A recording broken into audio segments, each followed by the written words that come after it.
Welcome to day 2 of the 40th ISA Shuffleboard Championships. I'm Christine Page, Executive Director of the St. Petersburg Shuffleboard Club. And I'm Stephanie Swain, President of the club. So Christine, as you said, we're on day 2, and it's been quite a successful tournament so far. Yes. We've gotten through 3 rounds of play yesterday. Everybody out there, I hope, watched the game of the day from yesterday, which was quite exciting. Yes. We had quite a few viewers, which we were very excited about.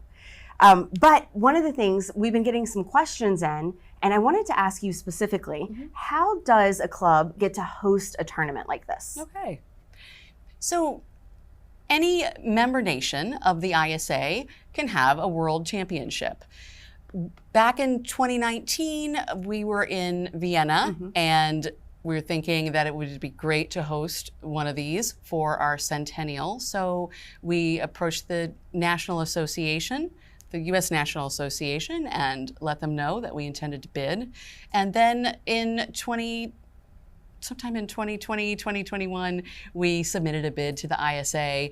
And a lot goes into the bidding process. We wanted to make sure that we had a general idea of things we were going to do. We, of course, wanted St. Petersburg to look inviting, like it always is, and make sure the players were excited about coming to St. Petersburg. And then sometime in 2021, at the ISA board meeting, they voted on it, and we were awarded the championship. And just like that, we were done, right? So the tournament was ready to go. No, that's when it started. I mean, you are on the planning committee, so you know. Why don't you tell us a little bit about what goes into planning one of these? I may have forgotten parts of that. Yeah. So no, I'm just kidding. You know, it was a lot of work, and I want to thank everybody that was part of that planning committee. We actually had a really good group of people together that helped put this together. So what we needed to do was first we had to figure out how much it was going to cost. We went around to hotels and to restaurants to get pricing for certain places in St. Petersburg, which was a fun task to do in 2021. You know, there was a little bit of inflation happening, so no one really wanted to commit to any prices at that point. But so basically we had to figure out how much it was going to cost for us to put this tournament on, and then tell the players how much it would cost for them to attend. It was very important to us that we did not spend club money on this, because our club members put a lot of work and effort into being able to come out and play, and we want to make sure we're supporting them with their member dues. But anyway, we worked with a couple of partners in the planning process. First, the city of St. Pete. They were fantastic to work with. They helped us get permits when we needed it. They directed us to the correct departments within the city structure, and they were very, very helpful in the planning process. Another partner we had was Visit St. Pete Clearwater. Yes. So they're our tourism board, and they must have the easiest job on the planet, because who doesn't want to come to St. Pete and Clearwater? But I'm just kidding. They work very hard, and they were so helpful in the planning process. There's actually a couple of Visit St. Pete Clearwater people and St. Pete city employees out there now just watching. Yeah, I saw them. I was walking by them earlier. Yeah. But what we were able to do was, once we got all the costs together, we put together a player package. So we took some of the information that you had put together for the bid to say why people would want to come to St. Pete to play. I mean, who wouldn't want to, as I said, but also how much it was going to cost. And that was very important. We sent that out earlier this year so that players would have time to make a decision on if they were able to attend or not. Right. So we know, since it's 2023, that the 2024 planning committee must be hard at work right now getting ready for their tournament. You know, what do we know about the 2024 World Championship? It's a great question. And actually, I was speaking to Evan Engels earlier. He and his wife, Ann, are leading the charge on planning that tournament. It's going to be held in San Benito, Texas. The dates are going to be October 27th through November 4th, 2024. San Benito is close to the Mexican border and very near San Padre Island. They actually play at a place called Fun and Sun RV Resort. They're very excited to invite us all there to experience their play. And their courts are pretty unique too. So they are indoors, so they're air conditioned.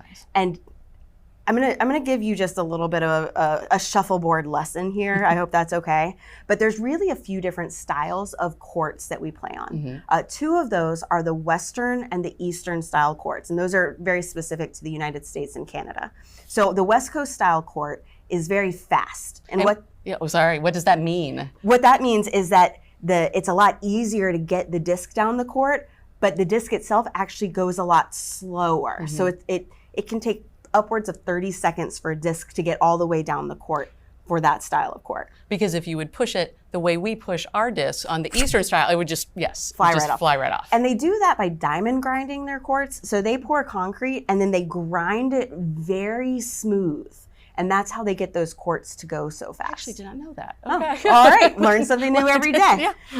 East Coast style is more similar to our style. Okay. Where while we think our courts are pretty fast, they're just fast enough for us. We put beads on them in order to help get the discs down a little bit easier, but it definitely doesn't take 30 seconds to get a disc down our court. And you guys have watched our game of the day. You can see how fast it takes a disc to get down there. There's no diamonds on our courts. No diamonds on our court.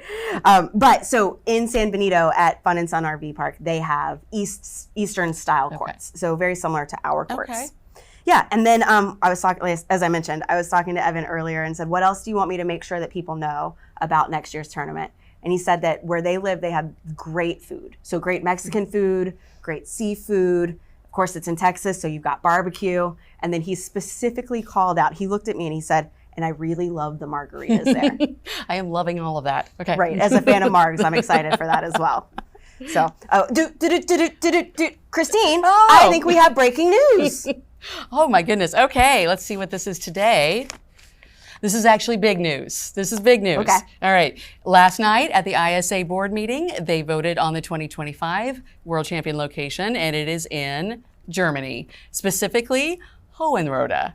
And the dates, they already have the dates. It's September 28th through October 4th, 2025. And that's coinciding with the 20th anniversary of the German Shuffleboard Association. Wow. Yeah. Man, that sounds like a good one. I hope I can play there. I know, me too. Is this our official, please let us play. U.S. National Shuffleboard Association, if you're listening, we would like to go. Thank you. So let's talk about St. Pete. Right. Today, anything special happening? Yeah, today we have an event I'm especially excited about. I've been helping with the planning process for this one, but we call it Carnival on the Courts. Okay. And we're doing the carnival this year because traditionally at an ISA event, we will have some sort of outing in the evening time. We'll go out to dinner. We'll go on, I think in Vienna, I went on a boat cruise. It was a lot of fun. But in St. Pete, because we play outside, we needed to make sure that we had rain dates scheduled. So we weren't able to plan an evening event because we didn't know if it was going to rain and we'd need to play in the evening, which is something that we can do at our club. We do it all the time. But as we got closer to the event, we were able to finally commit to hosting something in the evening. So we're throwing a carnival. What's better than a carnival, right? And it's Halloween, so it's going to be Halloween themed. Okay. Yep. Okay. And we're going to have lots of games. So we call it a shuffleboard style carnival, where we're going to bring out our turkey shoot. People might not know what a turkey shoot is. Fair. So a turkey shoot is very similar to miniature golf, but shuffleboard style. So we've got lots of kind of challenges that you can do where you use really the rules of shuffleboard, but it's not quite shuffleboard. It's like an obstacle course. Right. No, you've played the turkey shoot. I have. Do you have a favorite event? I do. And it's the ramp. The ramp. We call it Thrill Hill. Oh, I'm sorry. No, I mean, for the carnival. Right, that makes sense. Because it's scary. Well, and it's also a St. Pete reference. Correct, right. yes. So I really like when the disc gets airborne, because I just feel like the disc is really happy. Like it's just flying. And I get just, that. my inner voice is like, wee. It's just really cute. Do you have a favorite? Yeah, mine actually, there's one where there's bells that are down near the court, and in order to score points, your disc has to hit one of the bells as it goes through it. And I like that one because I think every time I score points, a bell should be rung, just because it's something to be celebrated. Sure. You know? Yeah. But and another event that we're going to have tonight is actually new. I don't know if we invented it or not, but I'm going to say we did for the broadcast because that sounds cool. Yeah. We're calling it Frame Against a Pro. So basically, we've gotten professional shuffleboard players. Now, neither of us are professional shuffleboard players. We're just shuffleboard professionals. But so professional shuffleboard players will be available for amateurs to go and challenge them to a single frame. So can they beat that pro in one frame? Which, right? That's right. If you've been watching, you've learned about the hammer and how important the hammer is. So depending on if the amateur chooses to have the hammer or not, they'll get more tickets to win prizes. So we've got some really fun prizes for people to win as well. Great. Yeah. And we were able to do the carnival this year because as part of the planning process, we wanted to make sure that we had a little bit of a buffer when it came to budgeting. So we asked our members if they would want to be boosters for this tournament. So at our leagues last spring, we set out and we asked people to help us throw this tournament. And if they did, now they're invited to this carnival. We didn't know that was going to be what happened, but they gave us that buffer. We didn't end up needing it. And so we're able to host the carnival with it. So the players are invited, the boosters are invited, and our ad sponsors from our commemorative booklet, they're also invited. Super. We just love the support of our members for this event. Now, speaking of sponsors, the pregame show is sponsored by the Royal Palms Shuffleboard Club. And now we're going to go with the Royal Palms' own Jonathan Schnapp to talk about today's strategy session, which is trusting your silent captain. Oh, that's going to be a good one. Yeah.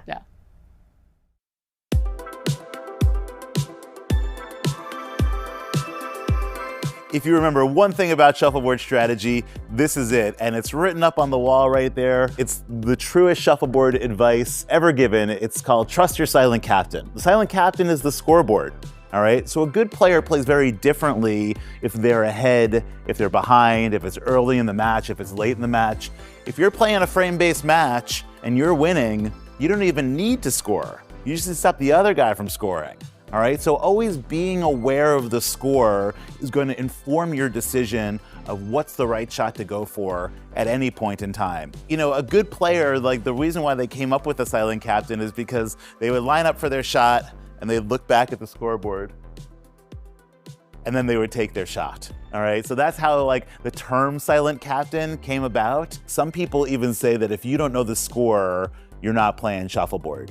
A good example, let's just say that I'm up 15 points and I've got one disc left and you've got one disc left. We're in the last frame of the game.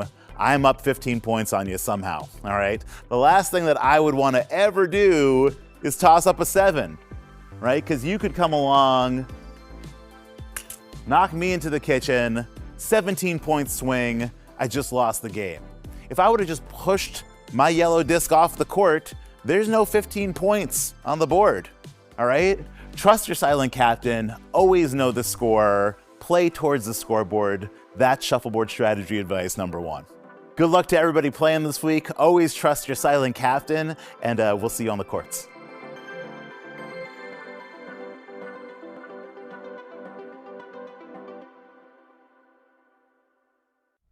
Man, that was great. Jonathan always does such a good job explaining those things. He does. And I guess you should always trust your silent captain. Somebody needs to put that on a shirt. All right, so today we've got 2 really good games. I'm going to tell you about the ladies' game first. Okay. So we have Myrna Bilton from Canada playing Shirley Eager from the United States. Right. Now, Shirley's one of those West Coast players. Okay. But she's been doing really well in the tournament. Obviously. And this game could decide which of them moves out of their group into the group competing for the finals. So it's anyone's game at this point. I think Ashley has them at the courts. Okay. So let's go down to Ashley. Ashley, do you have Shirley? Perfect. Let's see what she has to say. I am here with Shirley from Team USA. How are you feeling, Shirley? Oh, I'm excited, and it's such an honor to represent the United States of America. And how has your journey been so far in this tournament? So far, I'm 2-2, 50%, so I'm having a wonderful time. And have you played Myrna Bilton before? No, I have not. This is her first time playing Myrna Bilton. She's a shark. She's the nicest shark in the whole world. I know her, but I haven't played her. Okay, well, I wish you spectacular luck. Have a wonderful time, and hopefully we'll see you again. Okay, thank you. Thank you. Okay, interesting. Yeah, that was good. And now I think we're going to go to Myrna. I am here with the gorgeous and adorable Madam President, Myrna Bilton. Hi, Myrna. How are you feeling? Oh, I'm just feeling excellent. Excuse me. It's been a wonderful 3 or 4 days, whatever length I've been here. I can't thank the hospitality enough. Volunteers. And volunteers, are the making of any event. We can have leaders, but without volunteers, there's no event. That's true. And you have been a volunteer as an ambassador of the game for a very long time. What number ISA is this for you? This would probably be my 15th, and I've been president. This is my 7th year. Wow, 7 years. But it's time for me to retire. There's so many wonderful young people coming up, and I'm happy about that because that would be my wish for Shuffleboard to keep going with you lovely young people. Well, most of them I can be their mother or grandmother to you. Well, I mean, and I think that you have been so welcoming to all of us, to all of the new young players all along, so supportive. And I know everybody just adores you and appreciates it They so call much. me by name, but I'm having trouble remembering now. Yeah, you're the celebrity. You can just wave benevolently. Now, as I said in opening speeches yesterday, I've had a wonderful life, my journey with, well, life in particular, and Shuffleboard, and you're all precious on my journey. well, I will say, while I have Myrna here, that I did beat Myrna Bilton in Vienna, and I had her, and then I thought I should probably let up. It's not so friendly to really beat her, and then she came right up, and I just beat her by the wire, and I wore my Myrna Bilton fan club T-shirt just so I would lose gracefully, and she signed my T-shirt. She autographed my T-shirt for me. Such a gracious winner and a gracious loser. I hope you're a winner today. Honey, everybody's a winner to be here, and I just wish for everyone to have an awesome time. 100 years. Now, I look at the courts, I think of the ancestors. Oh, it's wonderful. Okay, back to you guys. Oh, Myrna, she's always so sweet. Says we love her. Yeah. Okay, for the men's game, we have Dieter Hussmann playing against Mats Graf Wang. And what's interesting about this is in 2019, they played against each other in the semifinals.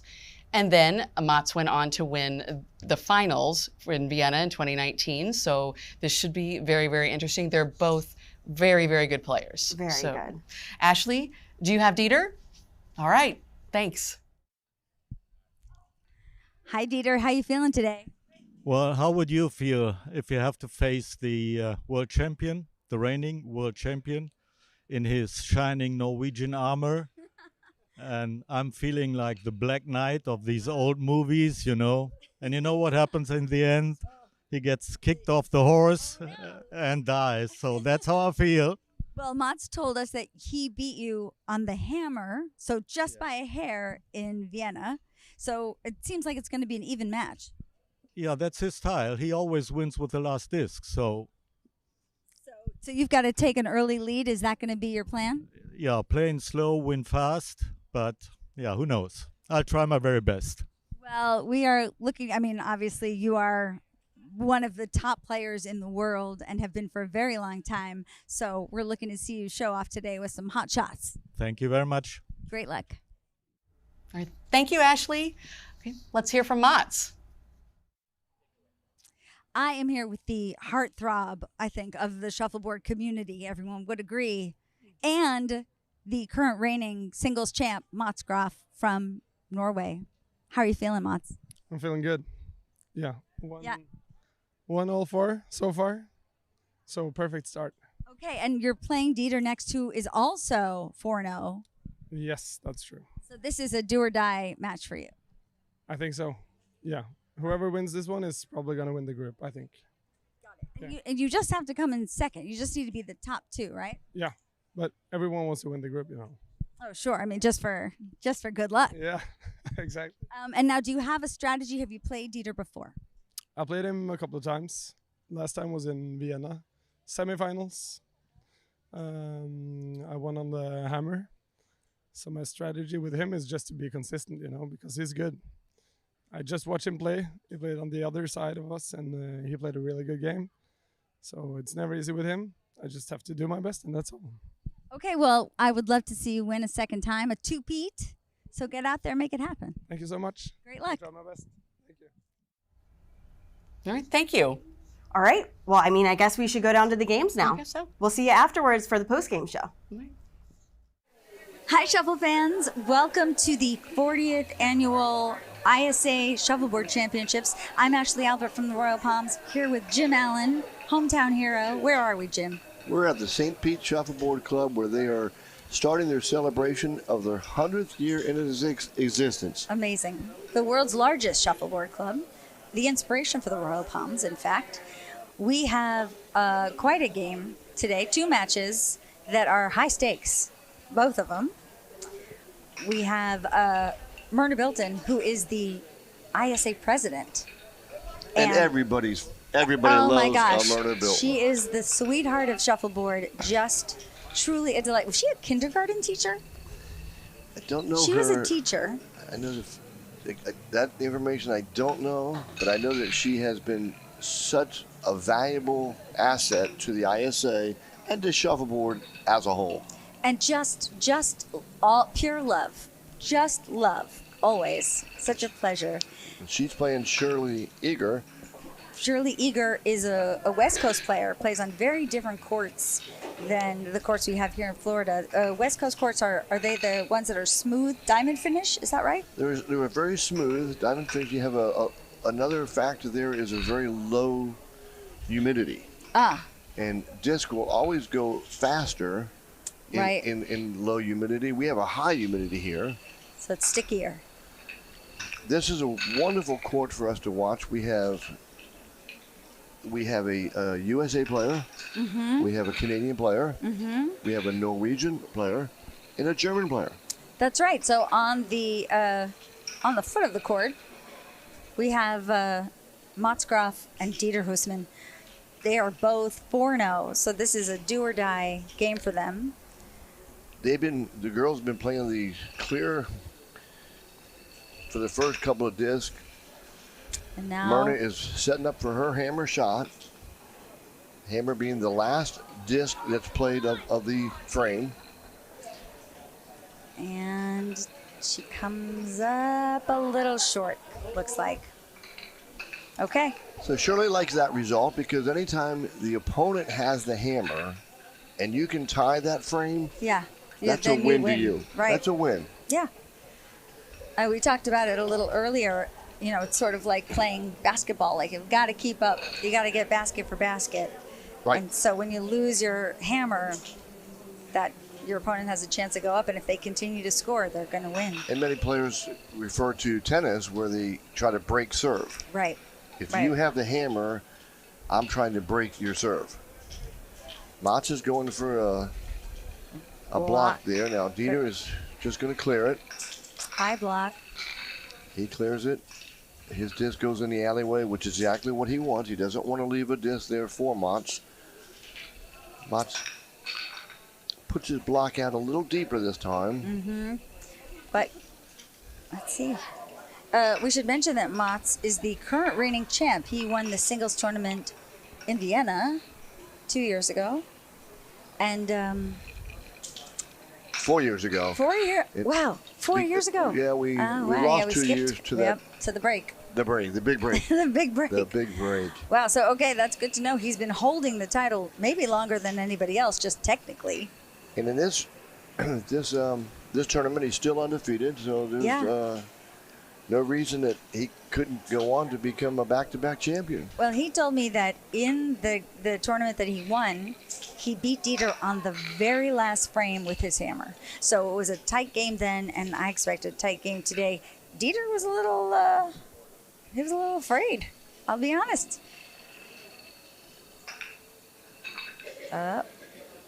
Okay. Blocking up the court. More and more players are doing this with their last disc when they don't have the hammer, which is put it right in the middle. Cut it down. You cut down a little bit of the angle. Yeah, you can only go on one side or the other. You can't mess with the middle. This court drifts right to left, so he will try it from the right side. And bring it back in. Pretty nice speed there. Looks like it's 7. Oh, is it on the line? May have stopped on the line. They're checking it. Myrna's coming out, looking over the top, which is how you check a disc. Oh, she's going for a second call, or she thinks she's calling over It must be close. It must be close. And if they cannot decide, then they will call in one of the tournament directors to come take a look at it. So the disc was on the line, no score. No score, and now we're going back to Myrna and Shirley. Yeah. So now Myrna, they're both 2-2. Myrna lost to Emily Ellsworth and Missy Keiko, two Royal Palms players. One, Emily's from Chicago, Missy's from Brooklyn. They are both players to watch moving forward. They're incredible players. And so she's 2-2, and Shirley is also 2-2. So for the two of them, somebody's got to move ahead today. And in shuffleboard, you alternate frames. It doesn't matter of the score. Since Shirley went first, the first frame, now black will go first. Myrna's just shot hers, and she's setting up a hide. And yellow always goes first. So whoever's on yellow goes first. Now there's the first mistake we've seen, which is a... I know you told me what this is called. It's a Linda Ronstadt. It's a Linda Ronstadt, because she blew by you. That's one of my signature karaoke songs. Oh, maybe we have time for... Ooh. Okay, so that was a nice hide from Myrna. Can she see it? She took advantage of Shirley's mistake. And it's Shirley's hammer, so she might get rid of that hostage. And she does. She shoots the hostage, right. And then Myrna's going to have to protect it again. Now, this is Myrna's 15th ISA, I believe. She's hit many a shot before. She knows how to do it. She's a little close, but she still protects it. Is it enough, or can Shirley bump it in? Bump it out. Bump it in and out. She'll give it a go, that's for sure. She's going to really have to push it hard, though, to kind of make a dent. Got good pace on it. Look at this. Look at this shot. Wow. It's a nice shot. That's the kind of shot that gets you a trophy. Now, she plays in Palm Springs, and she's the second vice president for the USNSA. So she's a formidable player in her own right. Okay, Myrna blocks up the board. She was trying for a high 8. If you notice, if she would get 3 more inches deeper, then if Shirley would knock it out, she would be on the line. Yep. So, but that she's leaves not. the court open. She's going to try to thread the needle here, get down into the 8, and she does not quite make it. Little short, so. So even score. Myrna's very happy with that, because now her lost hammer is spoken for. And they're even Steven, 0-0. That's my favorite. I like 0-0. That's my favorite score when I'm playing shuffleboard. I like to be 0-0 the whole time. And those that follow soccer or football would say 0-0. 0-0, as opposed to 9-9. Dieter from Germany really started shuffleboard in Germany. He saw the game, he brought it back, he told his best friend, Sebastian Jung, who is also playing today, and his 4-0. Also, I want to learn how to play shuffleboard and bring it to Germany, and he did. And now there's a really formidable German team. Now this is interesting because Dieter has the hammer. Mm-hmm. Dieter from Germany, he's shooting now. He has the hammer. He has many, many options. There's 2 discs already on the board he can try to get behind, which he's going to try. That's a brilliant shot. He used the Pink Floyd. The wall. The wall that I'm was getting the hang of it. Already built on the court. Right. And Mats is going to try to... What's he trying to do here? Is he... Well, he's got to get the block out of the way, but... Almost gave him another spot there, and Dieter can bump that in, right? If he wants to. Yeah. Do you think that's what he's going to do? Well, Mats has the hammer. I'm sorry. Mats has the hammer. Dieter, I would think his first priority is to protect the 7. Mm-hmm. Protect the 7. Yeah. If he can bump the 1 disc into an 8 and protect it, that's a bonus. Right. But at the least, protect, which is Okay, exactly that's what he he's did. doing. And he's a little off to the side. Can Mats see it? I think he can. And he can make this shot if he wants to, or if he wants Mats to, gonna obviously. shoot hard and get both. He's going to try to get, He wanted to get both. He got one of them. Got one. That's a mistake. So now Dieter is looking at his options. He can either block the board Right, put or one put up on the top of the 10. another block up against to protect his 7. And I think that's where he's headed. He said, let me take this 7 up. And he makes it over the lag line, so he doesn't lose it. As long as he touches that lag line, that disc stays. Now, if he did not touch it, it would come off. And sometimes that's the most frustrating spot of all, if your opponent hits it up there, because it really just messes with your whole line of vision. Sure. And in this particular case, the closer the line is better, because you want to be, if he's going to have to double to use one disc to hit the other one out, you want that to be as far away as possible. Yeah. It makes the shot harder. And so Mats is looking at it. He's trying to figure out if he's got an angle or if he just needs to minimize the damage. And the thing is, brilliant playing by Dieter, not a whole lot of options for minimizing the damage either. Not a lot of places to go here. He played defensively. Mats is trying to score and just limit his damage. So he's going to try to go through the middle. Doesn't make it. Dieter steals his hammer. Dieter's very happy about that, I'm sure. The Dark Knight. Dieter, the Dark Knight. That's what he called himself. He said he's the Norwegian in armor and he's the Dark Knight, and the Dark Knight always gets thrown off a horse. I think he was just being humble, because that was pretty good shuffling right there. Could be a little gamesmanship trying to get into Mott's head. I Who think knows? so. I think so. We should do some shout outs.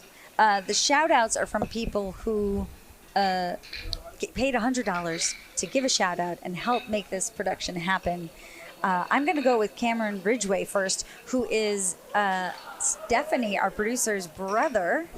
And he says, come on down to Allen Shuffleboard and see Josh and Steph for all your shuffleboard needs. They are the current owners of the Allen R Shuffleboard Equipment Company, started by the Allen family. That guy. Stephanie wears a lot of hats. This week she's putting on her president of the St. Pete Shuffleboard Club hat. She is incredible. And she is a new aunt, because Cameron just had a baby, Holden, the newest shuffleboard player in the world. We're expecting great things from you, Holden. Okay, we've got no score here on the head. Third frame, so that means that Myrna will have this hammer. And Shirley looks like she's trying to block the board pretty good. Put something up that can be doubled. So does Myrna say, I'm going to get rid of that? I can't leave that on the board for a good player? Or does she? I think she's going to try to get some of these blocks out of there, or maybe bump the one black. Oh, yeah. Looks like that's her idea, but it doesn't quite come to fruition. Came up short. Now Shirley's going to try to maximize that double, I think, right? I think she's gonna just try. going to... Oh, no. Okay. Gives Myrna another chance. Is Myrna going to continue to... Oh, no, she's just going to go She may try for a to... deep 7 here. She may try to get behind that one yellow disc. Doesn't get there, but she does score an 8. She's trying for that high 8. Yeah. And once again, that high 8 is one of the most important shots. And sometimes you pick that shot and you say, you know what, I'm going to... Oh! Whew. So we do have we have a one yellow... Yeah, 8 that was a... currently on the board, but Myrna can see it. Yeah, and I don't think that's what Shirley intended, although it was a good result. Her difficulty is here, it'll roll and hit the other disc. No. Or it could go right between them and catch it herself. You hate to see that. That is just a heartbreaker. That's one where you don't even think there's 6 inches between those discs. And then it turns out there's too many inches. There's, 6.5. Yeah. And so, you were talking about that yesterday. How wide is the disc? The disc is 6 inches in diameter.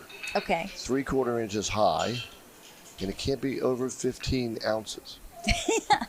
Not that you know anything about making discs. You were also saying we were talking about the beveling of the discs, and I thought it was for aerodynamics, but it really is just to get it out of the mold. It's just a practical excuse. It's a high-pressure molded product. Yeah. You have to push it out. Originally, the 4 holes on the top of the disc are the pins that would push the disc out.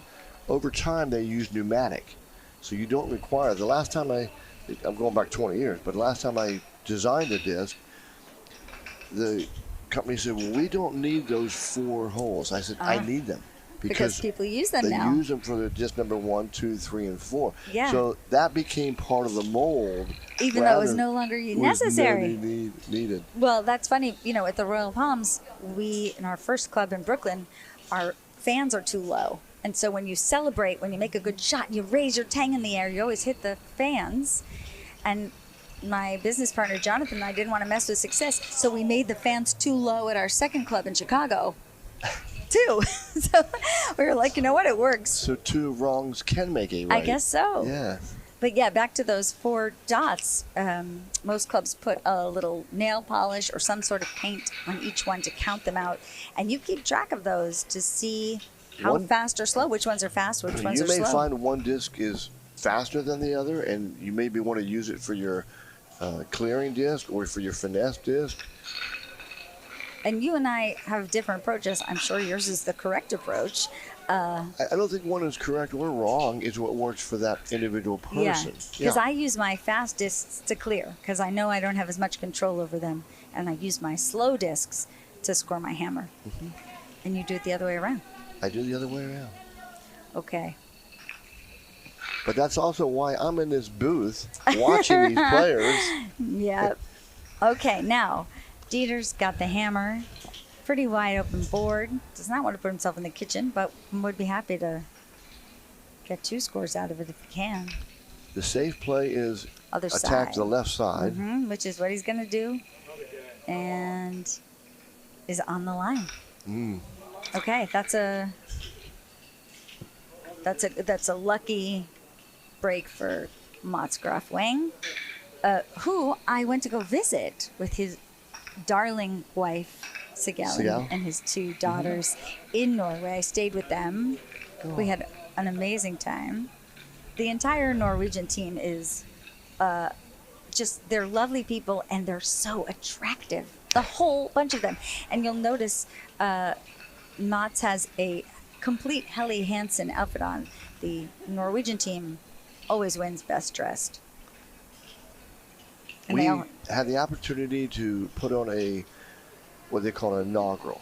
An inaugural is when a club is up and coming, it's the first opportunity for experienced shufflers to play a new club and to teach them some of the rules and the regulations and the strategy of the game. Mm-hmm. So we had an opportunity, I believe it was 2013, to put on a competition in Sherma. I think the pronunciation is very close to that. And Mats, who we're watching, turned out to be victorious of that tournament too. Really? He's just a very strong player. He's one of the younger players in the bunch, and he just is... He's a talent. Now this is Shirley's opportunity to bump this disc. And block it. Up. She does it. But Myrna can smack this out. She may not score anything, but she's... And many times the block will stay in an 8.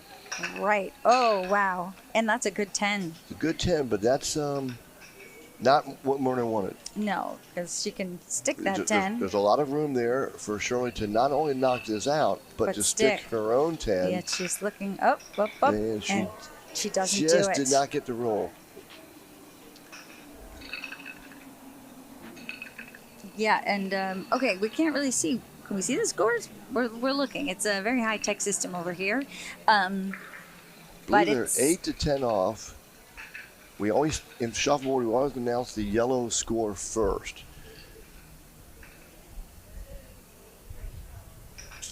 Dieter's going out. Mats has the hammer. Dieter is up 0 to 14. But Mats has the hammer, and he, in the back of his mind, is thinking, if I can score my hammer, I'm right there. And Dieter loves those high blocks. Do you think it's because it's harder to knock those out? Is it harder to knock those out? It seems like people stick a lot when it's that high a block. Well, the higher you get, if you think about the radius of, you're covering more of the court. So you're blocking more of the court. At the same time, if the person is a kitchen player, it's a further distance, much harder shot. So why don't more people use it? I feel like I don't see that a ton in play. Well, you can also, it also eliminates some of your ability to get behind the block. Right. It's just as it hurts too your opponent to wide. use. I see. It's harder for you to use. Yeah. It limits your ability. He's not going to leave this on the board. He's not, and he's not going to leave his own disc. He's not going to give Motts a chance to kitchen it. No way. But he's also clearing for Motts, which is saving Motts the trouble. And he's going in there. Nice 8. Clear shot for Dieter, not protected in any way. And sometimes it's easier to aim for something, than to play on an empty board. So. Oh, definitely. So if Dieter sticks here, which I think he's probably hoping to, but no, he's just blocking it off. He's keeping a nice clear board. Now it's just a matter of Motts making that 8 again. And, sometimes the hardest shot in shuffleboard is an open board. You think it'd be so easy. But, yeah, it's just a... he took it real lightly. That's coming up short, and that's what Dieter was hoping. And that's rough for Motts. And that's the result he got. Yeah. And Dieter's starting to relax a little bit. The Dark Knight is seeing the light of day. I don't know. There's something there. And Dieter claims that Motts traditionally wins on the last shot. Right. That's what he says. He wants to come out and play aggressive early. Right. Dieter does. And he is. And he is. We should do a couple more shout-outs while we're here. I'd love to do one for the Hoosmans. Oh, please do. We got Dieter Hoosman playing in front of us, and no stranger to the international shuffleboard at all. No. Dieter has a great story. He came down in 2006 after playing in a Turkish resort for shuffleboard. Googled it, wound up in St. Petersburg, and the Hoosman family is very excited to participate in the Shuffleboard World Championships of 2023. They congratulate the St. Pete Shuffleboard Club on this historic event. They wish all participants a successful tournament, and especially the German players a kitchen-free time. A kitchen-free time. His wife, also a formidable player and just a spectacular woman. Her name is Birgit Hoosman, and she is not only a very, very good player, but she's a tremendous organizer. She's been instrumental with European championships they've had. We did have an inaugural in Germany to help them back in 2008, which gave them a preparation to host the World Championships in 2010 in Germany. And they really do, the two of them have an air of authority about them, I feel like. Very powerful couple. They're very confident. They do things the right way. And they also have fun. They have an adorable puppy, like a really cute puppy. And a son that is a very talented player himself. He's been a finalist twice. Wow. We saw him play yesterday, Torben Hoosman. Yep. And a lot of people would put him as one of the top favorites for this event. And that explains why Torben started so young, because his parents decided to make this a sport of their own. Yeah, I believe it was 2007 in Lakeside, Ohio, the Hoosmans competed for the first ISA event, for the German first ISA event. Torben came to that event. Looks like Myrna's got the hammer here and no score on the board. She's just going to try to score on that right side. Although, is that 8 in? No. No.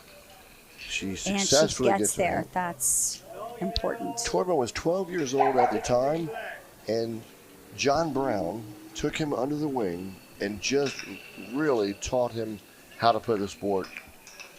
And Torben took it from there. Well, and in Vienna, when Motts won the whole Megillah, he played Dieter and won in the semifinals, and then he played Torben in the finals to win the match. So, and I think Dieter and Torben probably had to play each other as well at some point. Would you call that a Cat Stevens victory? Father and son. Hi! She's getting the hang of it. Okay. Interesting approach on that shot. It's almost like a Tampa for Dieter. Yeah. And that's not what he meant to do. And it doesn't look like Dieter's going to take it. Yeah, the court going right to left. I would think that Dieter, he'd take the one risk. of the options is to get behind it. You got to use the 4 spot and just go down the line there. He's been playing very defensive. He's going to clear. He's not giving Motz any opportunities. He knows that Motz is a good enough player to capitalize on them. Motz is going to try the other side. Give himself a Tampa or just score. Ooh, that's rough. Yeah, the self kitchen is one of the toughest shots that you make in shuffleboard. You hate to see it, and it just internally it just creates so much turmoil. A lot of players think you should block on the left. Some players feel you should score on the right because it can't be reversed. Mm-hmm. When your disc is only about 3 or 4 inches over the line, like that one, it's hard to reverse. Right. So he can block on that side. If it was a deep kitchen... Oh, Motz is going to try to bump. See, this is what he's going to try. Oh, misses it. It was a nice try. Good effort. And here's the problem with that. You now have you blocked yourself. You blocked yourself. Yep. Now, Dieter can either, once again, score on the right side. Use it as a St. Pete and hide if he wants to. Or just set up the wall. Yeah, or just put something up top so that Motz can't get to it. And try to do that same shot again a little harder, which would be a better result. Dieter is very much in the driver's seat because he has the hammer and Motz is in the kitchen. Nice slow disc, just trying to block it up. Right, and by putting it in front of the other disc, Motz can't kitchen that disc. Nope. Because it's going to hit Dieter. Right, he can't make that same move twice. He actually put it in exactly the right place. Perfect. Blocked it a little to the left, got some coverage there, and also stole that shot from Motz. Motz is just going to try to blow it up. That was just a tilt move. No, Dieter's playing very strategic. Yeah. Very defensive. Yeah. But he's taking control of this match right here. Motz has walked off the court. He's just trying to get his head clear. He doesn't even want to see any damage Dieter might do here. And he does not get a score. Lucky. Motz dodged a little bit of a bullet there. Yeah. Still got 10 points knocked off his game in the kitchen. Really rough stuff. Let's do some more shout-outs. Why wouldn't we? Why not? I'm going to do Heller Dermatology. I don't know if you know this. Heller Dermatology is one of our producers. They're right here in St. Petersburg, and they provided sunscreen to all of the players because here in the Sunshine City, in the Sunshine State, with this beautiful weather that we've had and are continuing to have all week, you got to wear sunscreen. You know it. I know it. The Visit St. Pete booth down there has all the sunscreen provided by by Heller Dermatology. Heller Dermatology. And I see the players after every match going back and putting some more on. Slathering up. I wonder how that affects your holding your tang in your hand. A little slippery. Right. Well, if it's like golfers, I have been known to play a round or two in my lifetime. You always use the hand with the glove. So here, I would lather up here with my left hand, being a right-handed player. I feel like there's a lot of inappropriate jokes that I could make, and I'm not going to. Get your head out of the gutter, audience members. And I appreciate that. Yeah. Okay. Myrna has a wide open board here. And that is, I think that's a good 8. Is that a good 8? Myrna has a good 8. I would think she would try to block it. Yep. Protect it. Yep. And she's playing nice and focused. A little off, but still a good block. But I think Shirley can get to it. See it, especially since the court does go to Shirley's left a little bit. Here you want to, at the least, you want to take the block out. Oh yeah, she's not going to go for it though. Well, interesting. She's just getting on the board. I see. So that's actually not a bad shot because she can.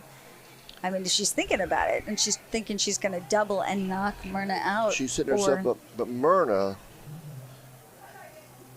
can score an 8 in front of that, or just block that. Because Myrna, she's got a good 8 already. Coming in a little fast. Oh. Nope. But see how she's blocked that she can't use that. Shirley can't use that yellow to disc. double, right. Right.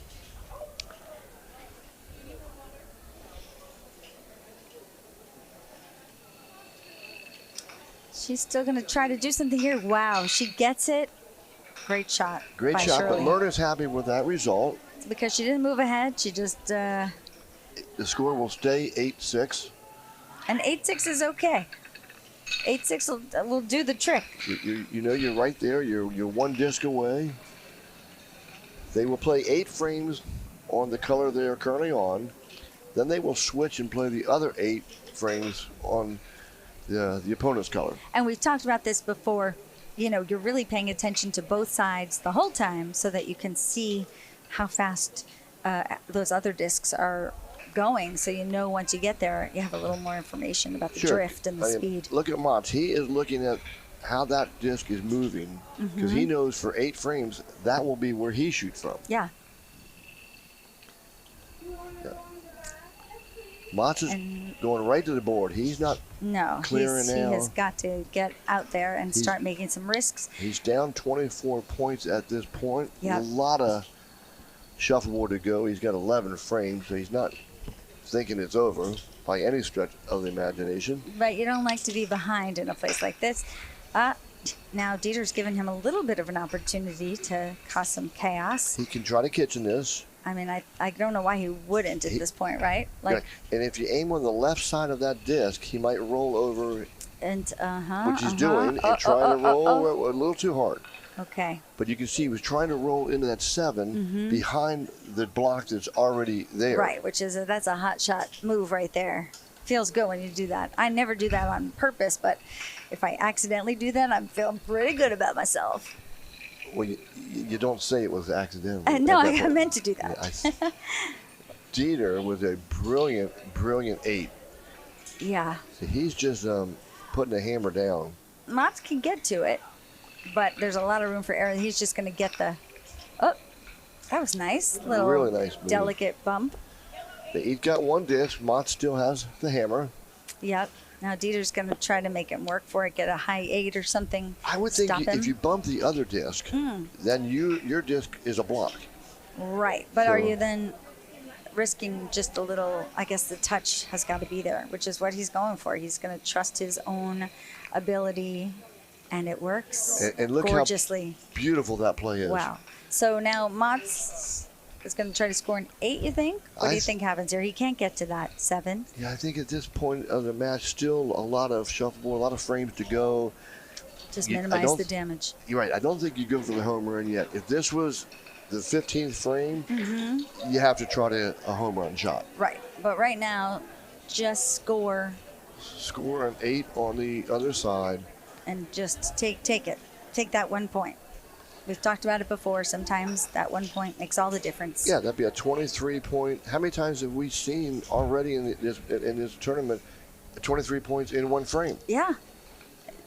It's kind of one of the gorgeous things about shuffleboard. Your luck can change in a moment. And let's see if his mind is going 100 mile an hour. Yeah. He's looking at all the options, and I think he's going for the home run. I mean, he's a super nice guy, but he's also a fierce competitor. He loves to win. He plays another crazy game in Norway. I don't know what it's called. It's like some Harry Potter type thing with brooms and snow and things. So he chose out. the conservative approach just to minimize the damage. Yep, and he did. But once again, Dieter Hoosman from Germany is very happy with that result. Just keeping him at bay. Oh, we should do some more shout-outs. We keep forgetting the shout-outs. So important, these shout-outs, because these people really help make this broadcast possible.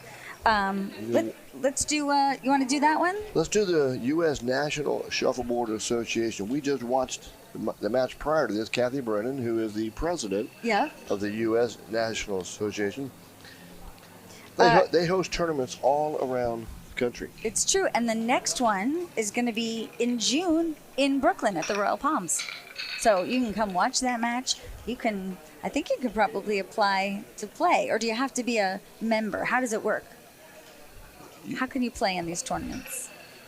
I'm not positive on the U.S. NSA. I think you'd have to contact them based upon the number of courts, how many players they're allowed to accept. Got it. So you would have to pre-register. Got it. And here, the way that the players get on the USA team, and by the way, the US team is big, 40 players, I think, this year.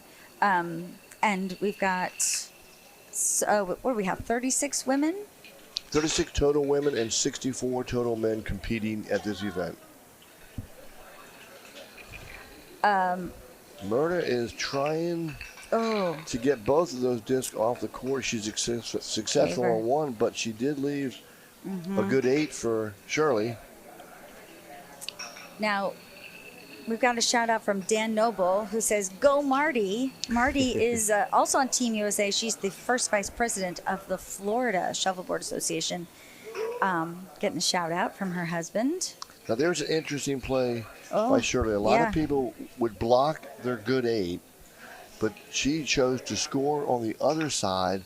Now Myrna has to pick and choose. Are they both good? They're both good. Wow. That's an example of just centimeters, right? Yes. And Myrna's just going to try to get down there. She might try to get both. She did try to get both. Does she get one? No black. You heard the score 8-0. Yellow is always announced first. So 8 for the yellow, 0 for the black. That makes that score 16 for Shirley, the yellow, and still has 6 for Myrna. Still plenty to go, and Myrna can certainly come back from that. I was telling the story that I played Myrna in Vienna wearing my Myrna Bilton Royal Palms fan club t-shirt so I would lose with grace. And here at the ISA, you're not really supposed to run up the score. It's a friendly game. You want to win, but you don't want to slaughter the person. And I was really doing well against Myrna, and I thought, oh, I better let up. And then she came back and almost beat me. I won, but by a hair. The moral of the story is don't let up on Myrna Bilton. But I would say, have you ever had more fun winning or losing? No, and she autographed my t-shirt. So there you go. It was a win. Double win. Okay. What have we got here? Jason Hiquette has a shout out. Plays out of the Royal Palm, Chicago. He says, shout out to the Whiskey Tang Foxtrot team at Royal Palm, Chicago, and all the Royal Palm staff and friends there that make it the best bar in the city. Hey. And good luck to all the Royal Palm Chicago folks representing this week at St. Pete. There are 11 players from Chicago and 7 players from New York Royal Palms here. So exciting to watch them play. Several of them are ones to watch, and I'm so proud of them all. Many of them have played every Monday or Tuesday night for 10 years. And I love the fact that he gives a shout out not just to the players, but to the staff. But to the staff. And if you've been to a Royal Palms, Chicago, or Brooklyn, you know how good the staff is. The best. There. The best. And when you go, you get a quick lesson, so anybody can be up and playing at any time. I always say that it's hard to be very good at shuffleboard, but it's also hard to be very bad. You can get lucky. But one thing I will say, regardless of your skill level, if you come to any international event, you'll have fun. That's true. And I used to always say, you make more friends when you lose. We call that I was an ambassador today. I was an ambassador of the sport. Yeah. Mats is having trouble with his final shot. He's coming up short a lot of times. And Dieter's just going to drop the hammer, go in for blood here. And he does it. He does it. Good 8. He gets his 8. He's happy to do it, slow and steady. The Dark Knight is shining some light on the court 3. He's played long enough. It's time for him to have some sort of a scary moniker. Then we'll just call him, it'll be in parentheses from now on. Dieter, the Dark Knight. It is Halloween week. So his costume is apropos. It's true. Let's see. More shout outs. Oh, you know what? One from Jim and Beth Allen. You guys. are saying, Jim and Beth Allen say congratulations to all the competitors. Beth Allen, Jim's wife, is, you can't overstate her contribution to this community, to the games, to this particular tournament, and just to the world at large. She's just a delight. Her organizational skills are impeccable. Yeah. And it shows through in some of the fine details here from the opening ceremonies, but and she I'm really, a little prejudiced. yeah, well, and rightfully so. You did good, kid. Good pick. And she really does have so much heart and love for all of the players. More than anyone else, she knows all of the international players by name, by team, by story. Both of you really are she loves the sport, but she loves the people of the sport even more. Yeah, yeah. And I think that comes through. Oh, okay. Left one on the board. Myrna's got a good 8. She's going to try to protect that at all costs because she needs that 8. This has been an interesting match because so many times the person who doesn't have the hammer has taken control of the frame. Okay, that's a nice block. Does Shirley just try to minimize the damage here? She's not going to do anything fancy. She's not going to try to bump. She's just going to try to go down. Get in there, get that and 8. she gets a 7. Slides into a 7. That's you know what? That's just fine. And once again, Myrna's quite happy with that. Yep. 7 to 8. She picks up a point on Shirley's hammer. Yeah. Okay, we're back to this match. A lot of nerves riding on this match. Again, Mats and Dieter are currently 4-4. One of them's going to go behind, and that really is going to make a difference in terms of which bracket they move into for the next round. Currently 4-0 for each of them. Yep, currently they're 4-0. One of them's going to walk away with a win and one with a loss, and that's super important when the time comes for them to split up teams or split up levels. Okay, Mats left disc on the board. Never a good sign. But not an easy hide. You got to get real deep in that 7. Dieter's played a very strategic first 7 frames. Got him to a 32-point lead, -3 to 29.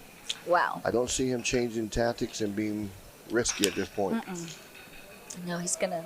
But he said at the beginning that he wanted to jump ahead because Mats historically wins at the end. Yeah. And here comes Mats. Oh, no. Just can't hit it today. But he knows that if Dieter has taken a 32-point lead in the first half, it can be done.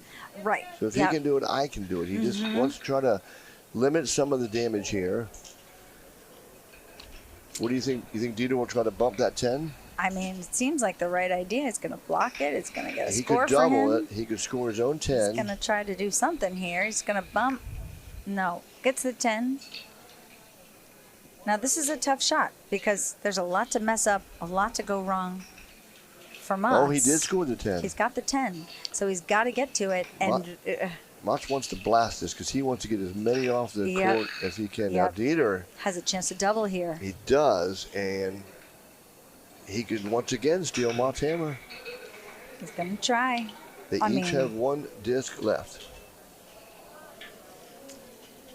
Shout out to our producer, Kenneth J. Buckwalter II, who came out last night to watch the Cycle Brewing viewing party. There were like 30 people there, and we're so appreciative of his sponsorship. That's when you have a real passion for the game, when you produce the sport, you go to watch the sport, you support the watch party. Part of the community. That's when you're really involved with the sport. Yeah. Good job, Kenneth Buckwalter. Okay, what's happening here? Oh, he gets 1. Mats can get to it, but will it steal his hammer, in the meantime? And he certainly doesn't want to hit that. But Dieter played a very smart, conservative shot. He's not going to give him a lot to work with. Okay, now Mats is really going to try to kitchen here. Doesn't get it done, but does get a point out of it. Well, and he turns his 32-point deficit to a 25-point deficit. And, you know, that's the difference. Like, Mats is disappointed with that shot because Mats knows he can make that kitchen. So instead of being happy that he got rid of the point and got his own, he's angry that to him, that's missing the shot, which is... Most players would be excited they hit, knocked it out, and scored a 7. He's angry with himself for missing that kitchen opportunity. He'll have more, I'm sure. And in Mats's mentality right now, he has to be thinking this is what they call a black court. It favors the black because the court does go right to left. Yeah.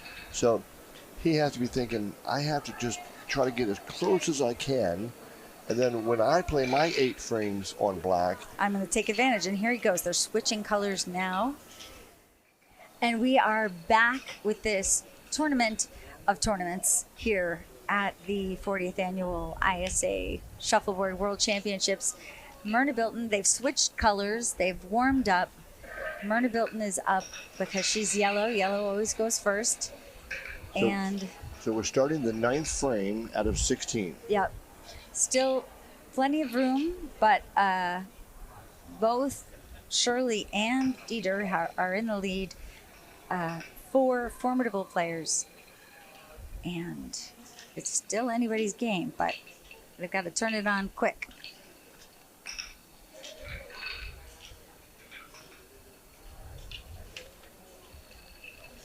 Myrna's trying to use the hide.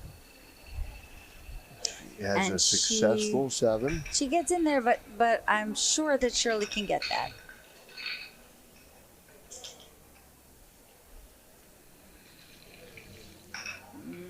She's going to just blast it out. She's sticking, and it's a good She rolls 7. to the other side for a good 7 on her side. Now, will Myrna play a kitchen game here? Will she try to kitchen, or she's going to knock her out and stick? Oh, no. Ooh, a Linda Ronstadt. You never want to see a Linda Ronstadt at a time like this. Okay, right now, the score is 14-23. Myrna to Shirley. Since we always, ooh, that's a Fred Durst. Limp Biscuit. A Limp Biscuit. You always announce the yellow first, so when we say that it's 14-23, Myrna being yellow is 14. Yep. Shirley being black, 23. And then on the other side, oh, okay, that's not so good. This is an interesting frame for Shirley. She can really move ahead here. Not only, it came up way short. Wow, she didn't want to mess it up, and she got the 7, but she could have really gone for the jugular there. Yes.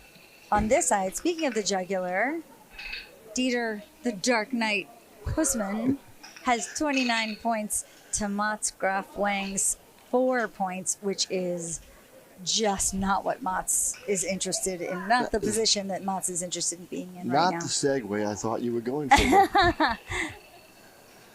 But Dieter has been playing a very defensive strategy, and even now continues it into the 9th frame, the second half, setting up that block. And, you know, Dieter's got a family vengeance here, as we mentioned before. Mats beat him on his hammer in Vienna, and then went on to beat his son, Torben, in the finals. Nice 10 from Mats. Dieter's going to try to do something with that.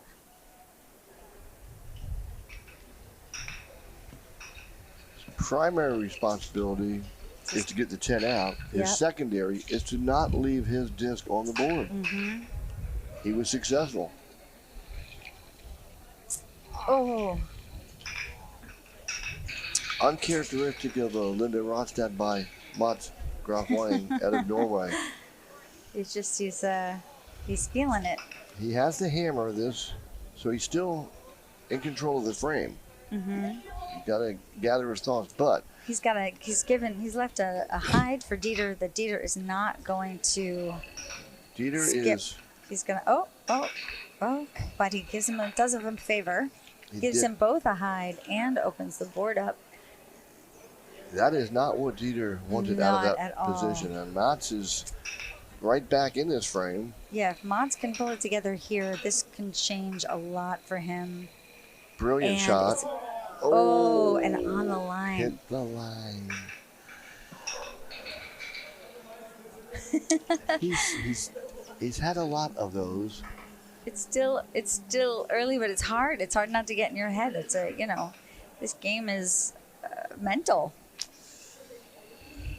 You got to stay calm. There is a term for that also, by the way. Oh, really? I Yes. can't imagine what it is. What is it? He's hit more lines than Bobby Brown. Oh no. That's not appropriate. This is a family game. Okay. Yes, I think he got that 10. I think Mons. Okay. The crowd loves him. The crowd's giving him some enthusiasm and support. He needs it. You know, in He's got to Shuffleboard, turn it around. That shot Yeah. could be the catalyst To turn the whole to thing turn around. the whole thing around. Yeah. Because you could see before he was disappointed with his play, walking after the frame. Yeah. Now He's pumped up a little pumped bit. up, got a little adrenaline flowing. Okay, I've got a chance. You know, he was 32 points down. Now he's 14.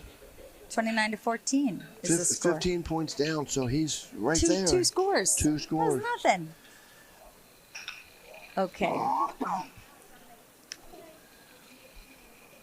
I think if Mons comes back to win this, he'll look back at that 10.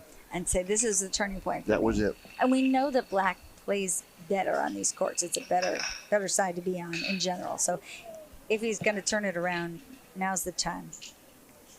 Yes. Myrna and Shirley trading discs.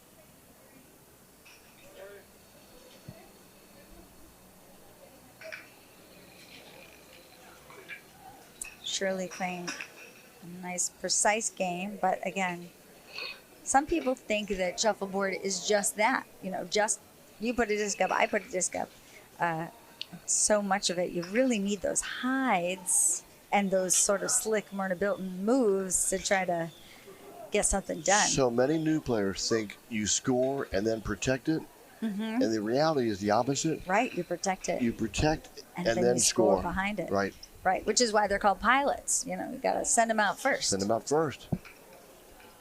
And here's a pilot. Now, Myrna, normally we've been watching her would clear this. But she's got to put some points up. She's still going to clear, though. She was looking at the possibility. Oh. She was looking at the possibility of getting behind that and chose. To clear, but she's left herself a nice hide. Because she knows she has the hammer. Right. She knows she's still got the hammer. She's still in control. And Shirley's going to try to block that up. Ooh, even take a 10. Okay, that's... Now, this is interesting because there is enough room. For her to stick? Here's a good trivia question for you. How many discs do you think you could lay in a 10 of the 8 discs? Oh, wow. Could have been, would have been. Yep. Could have been, would have been right there.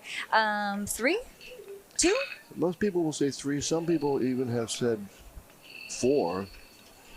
And the answer is? 8. You can fit 8 discs in the 10? Now, you can't shoot them, but you can physically lay 8 discs will fit into that 10, which is a 3-foot area. That's giving all of us some false hope. I always say that the 10 is a sucker bet. It's like, but it's so I can 8 fit chances. 8 in there. Well, then why can't I shoot 1? Well, there's a practice game that people play called Lines. Nothing to do with Bobby Brown. Where you get points when you land on the line, because in shuffleboard the lines are not get your friend. nothing. But when They're you're not your trying, friend. but when you're trying to land on the lines, all you can do is land in the centers and not touch the lines. It just shows you what a mental game this is. Right, and I see a little confidence in Mons already. I Because see it. Yeah. before he would have cleared that, now he's like, I can make that shot. But he's also playing the drift correctly. And he's saying, this is the time. I've got to turn it on if I'm going to turn it around. I've got to start getting in Dieter's head, who was feeling pretty confident up till now. He's like, I got this kid. Yeah, this is not a time for Mons to play conservative. He's going to have to be a little more aggressive. Dieter now, coming in that same note, did you see where Mott's first disc went, and Dieter could get to it. Could be a little. He's going to go deeper this He knows time. I need to be deeper, and if I can to the left, because the court drifts that way. Yeah, he's going to try to go for it a second time. Little Oh, slow, and maybe. Oh, okay. Did you see how much that moved? Yeah, We call that's the drift. Yeah. That's a Walter White. How come? It's Breaking Bad. Oh, Jim, this is. How much time did they just come to you? Is it just naturally flows out of you? It's like dad jokes. It comes from like golf. We always had names for these certain shots. I see. Like if I outdrove you, I was a Linda Ronstadt because I blew by you. Yeah, I got it. I so see. I've tried to You've adopted them. I love it. come up with the similar situation. Once again, he's giving him Mott a chance, and a nice high. And he's got more room there you can just see his demeanor. It's like, oh, I'm ready. I got this. I got this. Yeah. He knows what he has to do, and he can execute. Let's see if he does. Now, last time he didn't play it out enough because the drift. He really needs it. He really needs it. And look how he got a little deeper. Yeah, it's still. Dieter can still get to it, but it could very well steal his hammer in the process. Very well, because if Dieter's anything on the right side, Dieter's disc will wind up on the center line. Mott would take that. So let's see what happens. Dieter's coming in kind of slow. But again, because there was no very difficult for Dieter to score. Now Dieter has been playing very conservative. He's thinking, I'm up ahead. I don't want to give, shoot it hard enough so that he doesn't have any risk that he would go into the kitchen himself. Right. But at some point, because he came into the game feeling a little nervous about the whole thing, he may start to say, ooh, I know Mott's moves, and I've got to stay as aggressive as I can to hold him off. Right. I don't want to give him a chance to win on the last disc. Right. Which was his prophecy from the beginning. Okay, we're going into the, 8, 9, 10, 11th frame.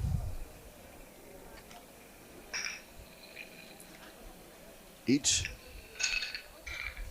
player has 6 frames, 3 hammers each, and they're looking at their silent captain, their scoreboard. 6 frame. Each player has 6 frames. There's 6 frames left. Oh, 6 frames left. I was like, wait a minute. My math is fuzzy. Got it. 6 frames left. So each player knows they have 3 hammers. An equal amount of hammers right now. No advantage except in the score itself. Right. So if you're Myrna shooting yellow, you're down by 16. That's 2 discs. What do you call 2 8s. 2 8s. She's going to be playing the board like she is now. She's getting out there. She no longer can go clear. Right. She's got to get aggressive, start making some moves. And sometimes strategy goes out the window there for better or worse. Oh. Okay. What will she do here with the last disc? Is she going to go out? I mean, at this point, you don't want to block. I would think a high 8. You try for the high 8. Right. Yeah, and if you're successful with it. Which she's tried a couple of times already today and not hit, but there's something for Shirley to aim for. Now, if Shirley knocks it out, Shirley could stick. But once again, if Shirley hits on the left side, she'll roll on the center line. So. Yep. But she played it really, really well. And that's just good, solid strategy. Yeah. And just exactly the right touch, too. Just knew exactly how hard she had to hit it. Yes. No harder. She wasn't thinking kitchen. No. She was thinking, don't give her an 8, don't give her a 7. I'm not going to mess with it. I'm just going to take my score and move on. And she makes that from a 2-disc lead to a 3-disc lead. Which is starting to look a little bleak.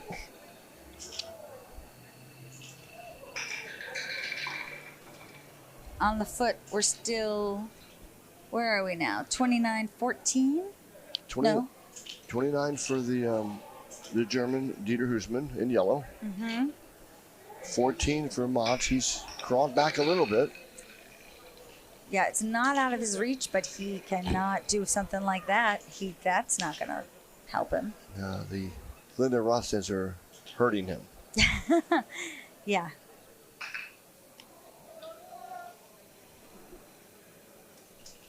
Do you think Dieter might try to bump this? I mean, at this point, Dieter knows that he's got to play aggressively and put those points on the board so that Mats can't come back from behind. Yeah, he doesn't want disc on the board, so this is an opportunity for Mats to really crawl back. If he could kitchen this and stick an 8. Yeah. He's been missing on the left side because of the drift. Rolling. And took the 8, did not get the kitchen shot. I feel like Dieter has played the drift a little better than Mats up to this point.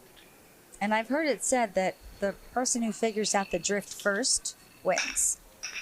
It's kind of like... yeah, see, he shot that hard. He wanted his disc off the board. Didn't happen. Another chance for Mats to kitchen here.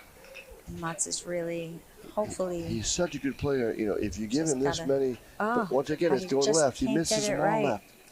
Can't get it straight. If he misses, he misses left. Yeah. And that has plagued him throughout this match. Yeah. Now, Dieter has an interesting... Does he just block here?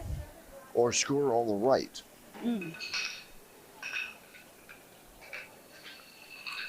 He's going to go for a block. He's going for the defensive play, which has been his motif all day. A little longer than he wanted.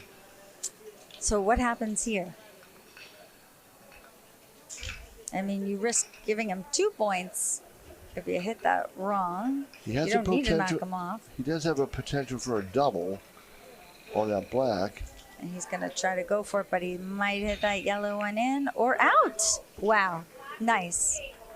Okay. Now that took it. So he got all 16 of those points. He's right back in it. Oh, did he? Is the other one good as well? No. I didn't think they were both good. Are they? I don't know. We'll have to go to the tape. Just the 8 was good. Just that last one. And still plenty of room. 29 to 22 though. He's right back in it. Right back in it. Right back in it. Just got to shake it off a little. And he's right back in it. Are you using a Taylor Swift analogy? He has to Taylor Swift it? He has to shake it off? Oh, yes. Yeah, exactly. He's gotta shake it off. Are you ready for it? 29-22 on the foot. The head looks like 14 to 38. Shirley's got a pretty commanding lead. Still 5 frames. Yep. Myrna is just... You know, the thing with Myrna is that she's got so much going on outside of these games, too. You know, she's, as the president, she's really the masthead of this entire event. And that's an excellent point because when you work on these organizational, your mind is going everywhere except the game. And focus is so important in shuffleboard. I really, if you can stay focused, pay attention to what's happening. And just when we say that, she sneaks in one, just 2 threads between the the block, high 7, makes it tough for Shirley. Is that a Julie Andrews? So a needle. How does that song go? How does the no? A needle pulling thread. A needle pulling thread. It could be. I like it. A Julie Andrews. I like it. Yeah.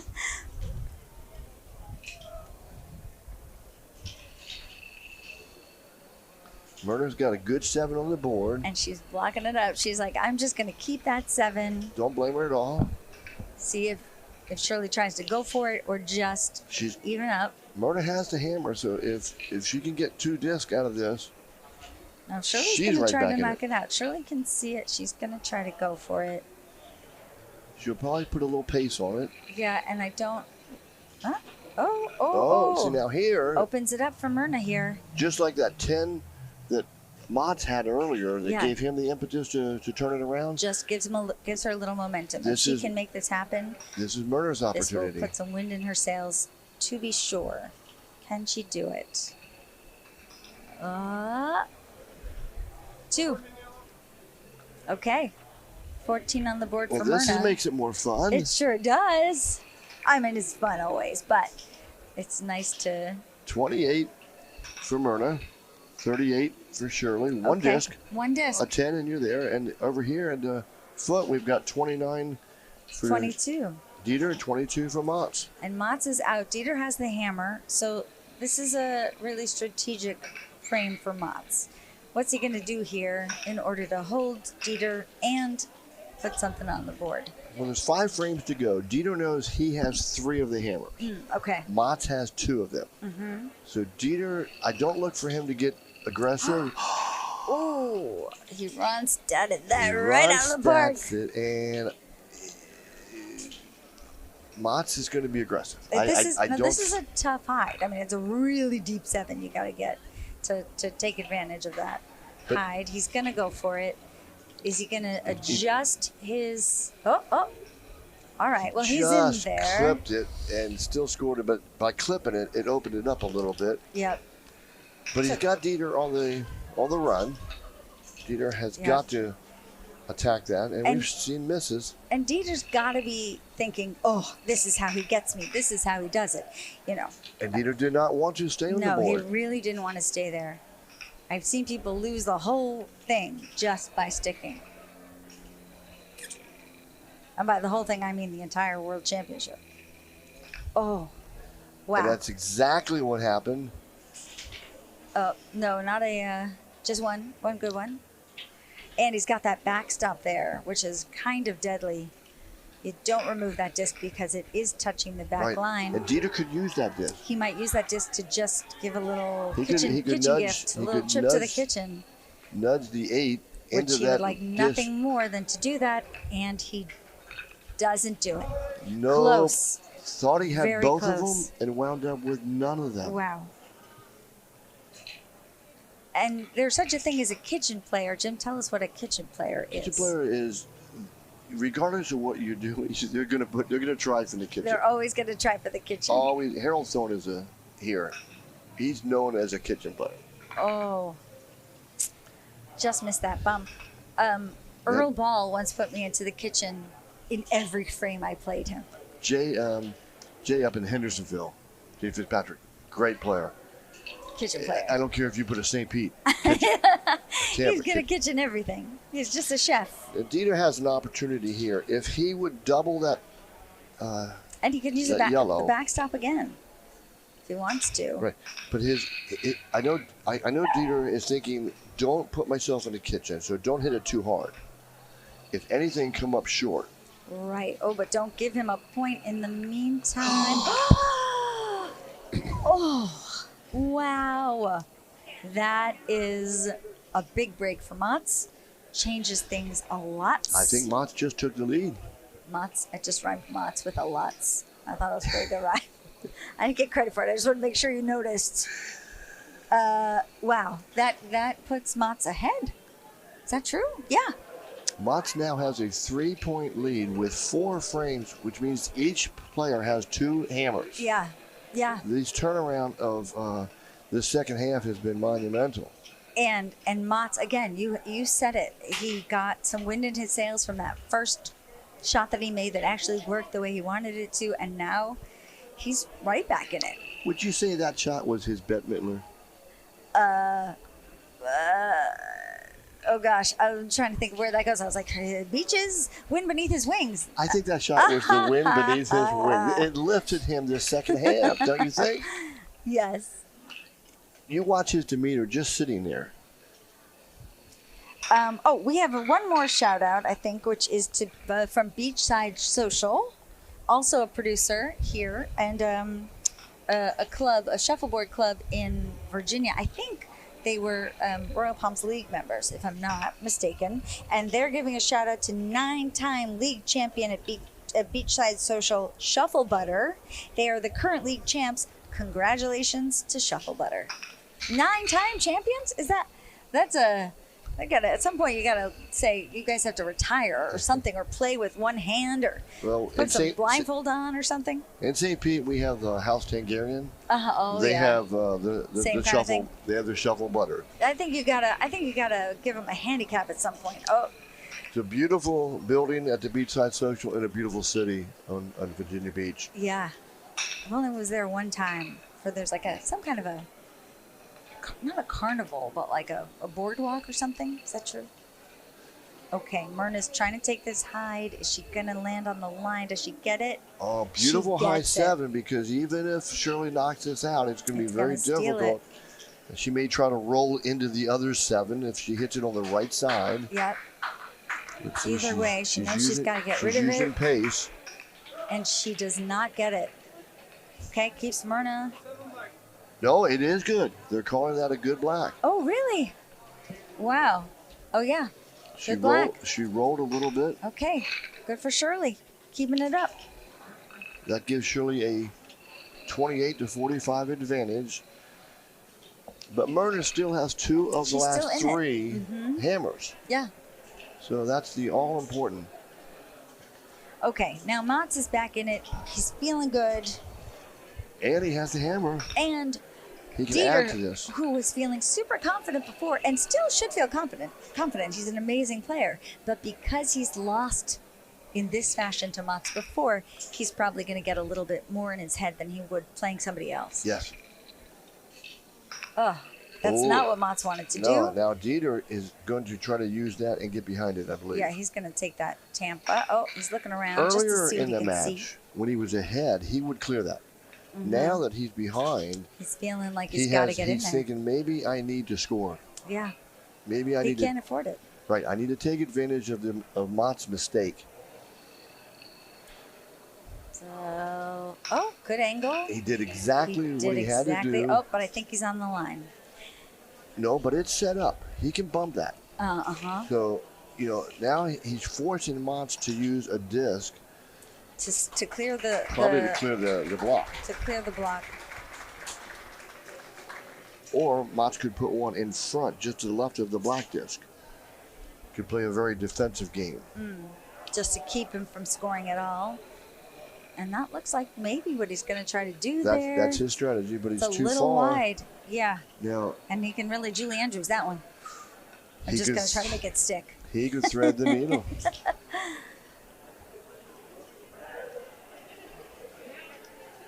This is going to be one of the most important shots of his career.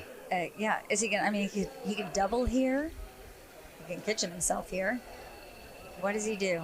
Brilliant shot for a double. Wow. Incredible. And now Mats has some decisions to make. Mats has the hammer, so does he just get rid of that? He's got to just get rid of that block. I think he has to shoot hard, maybe hoping the block Just would kind go of blast. into one or at least one of them. Yeah, but from that angle, as opposed to, is that the right angle for that kind of an activity? No, he's not going for that. He's going to use the drift, and he's going for... not anything useful. Wow, that was an interesting decision by Mats, because... he took a low percentage shot, but he took a high risk. High risk. Right, high risk, low percentage, and not as, if he pulls it off, everybody in the stands is applauding. But why be a hero at that point versus just like clearing? And look how smart Dieter's playing. Yeah. He's not going to score. Blocking it up. I've got 2 discs on the board. He's got to like smash it in. Is that what he's going to try to do? What's he doing? He's just going to try to score. No. You see the frustration. Yes. He knows he messed that one up. He had an opportunity, and now Dieter has moved Dieter up just scored 15 points on Mott's hammer. That is devastating. Dieter has 2 of the last 3 hammers. Yeah. He has to be feeling pretty good where he's at now. Yeah. And Mats was in it. He was Bette Midlering the whole situation, and now he's deflated. He's I gotta think about that for a minute. He's something. No. All right. Okay, it'll come to me. So we're at 28-45. Shirley's playing a great game. Myrna has 2 of the last 3 hammers. Again, she has to be aggressive. Normally, she might take that block out. She's got to be aggressive. And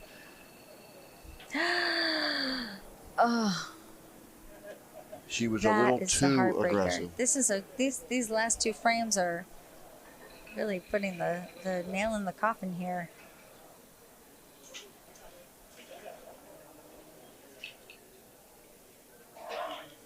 Myrna's got to get that disc out. She can see it. She's just got to get down there and not stick. That's what we don't want. Good shot. Nice Good shot. Get out of there. And Shirley is fine with that. Yeah. If Shirley's got a nice hide for herself that she's going to take here. Or she's just going to block it up. Oh, she's going to take a 10. Huh, why not? Why not just take a 10? They're small. Take 2. You can fit 8 in there. Why not 1? Okay, Myrna's going to try to stick here. Nice. She does, and she's hidden, which is And she great. rolled a little bit, which hides half the disc. Which she'll take. I think Shirley will probably try to snuggle this one. Oh, no, she's just trying to get things she out. Clipped. Oh. See, now here, we talked about how you can turn things around. Right. Myrna's got the hammer. She has not that many options, though, that don't mess up her 10, right? Like, where's she going to go from here? It's all the way Suicide Alley? I think she'll try to score on Just the far side here? far side. Okay. Because the court goes that way. I see. Okay, let's see. Not too hard, not too hard. A little too hard. Don't you do it, Myrna. She was looking for the Goldilocks speed. Not too hard, not too fast. I think that's a just baby bear. right. Isn't that the baby bear speed? The baby bear That's speed. the baby bear. Yes. And she did not pull it off. But look at what happened. She still scored. So the scoring now would be 38-45. Right, which is still doable. If she can steal the hammer, score 8, she wins. She wins. She's right back in it. Okay, well, a lot of options. Mott's less so. He has got to do something drastic here. Mott's is down by 12. Oh, Once again, doable. with I didn't 3 realize frames, it was so bleak. That's 2 frames. Yeah, I thought that he was in worse shape than he is. He has 3 frames counting this one, and 2 discs. Okay. So yeah, I thought he was worse off. He's in good shape there. He's still got an eye on the prize. He could definitely do a signature. I don't think he can afford to lose anymore. No. He needs to try to steal this hammer. Yep. Play a flawless either 0-0 game. or as a real bonus to get points. That'd be nice. And Dieter's trying to keep everything off the board. Yep. His Mott's is everything. No room for any lucky shots. Mott's is going to try to play a little deeper. Oh, yeah, gets in there. Hoping that Dieter will stick. And then he can give him an opportunity to catch it. Little kitchen bait. Delicious. Scrumptious kitchen bait. Oh. There's exactly what he did not want to happen. So let's see if Mott's can pull it off. This is vital. A crucial shot for Mott's here. Shirley's checking it. It obviously is a very, very close. She may even need a second. Oh, she's calling it in. And she's asking Myrna for a second opinion. You notice her person playing black is the person who checks the disc first. That's how it plays here. It's yellow is in charge of the scoreboard. Black is in charge of calling the discs. If you're playing more casually, people don't use that rule, but it's a nice rule. Gives everybody a little job. Okay. See, he's little missed soft. that. He's missed that drift soft. all game long to the left. Yeah. So that was one of those mistakes that he needed to capitalize on. Wasn't able to. Let's see if he gets lucky here. If Dieter can score this one, it's going to be rough. Not impossible, but not great. Dieter, just a nice light touch, not messing around. Just wants to score and he does. did. And he did. Yep. That gives him a 20-point advantage with 2 frames. 2 frames to go. Each one will have a hammer. Right. So there's still hope, but it's getting down to the wire here. Yeah, I think that Mott will play very aggressive. He has no choice at this point. He's got to get in there. Myrna has made this a game. Yeah, she is down 7 points. Okay. And she knows that Shirley has this hammer. Mm-hmm. And she's going for a St. Pete a little wide, but certainly can't be used as a Tampa by Shirley, which is good. And she's hoping that Shirley will stick. And Shirley does. That's exactly what happened. Now you're going to see Myrna try to get down as deep to that 7. Deep 7. Mm-hmm. And not only that, but she'll notice how she's trying to shoot from the farthest she can to get the best angle. And you saw she switched discs. You know, she slid one disc over there. Yes. Just, can she get there? Can she? She does not get there. She does not. It can be bumped. Mm-hmm. When you keep them on the, if you shoot long, you can never use that disc again. If it's short, that disc can be used. Shirley's going to try to get rid of it. And kitchen her in the process. She does not. That's lucky for Myrna. But she does block that shot. She's got to make a different approach. She's going to. She's just going to clear it. She's just going to clear it. She doesn't have the hammer. They both. Interesting. Shirley's not going to try to clear that hide. She's just going to try to block up the board and keep her from making that. Oh, I think that Myrna has a shot here. To get into the 7 or to go on the other side now? I think she has both. She has 2 options. Let's see which one she feels the most comfortable with.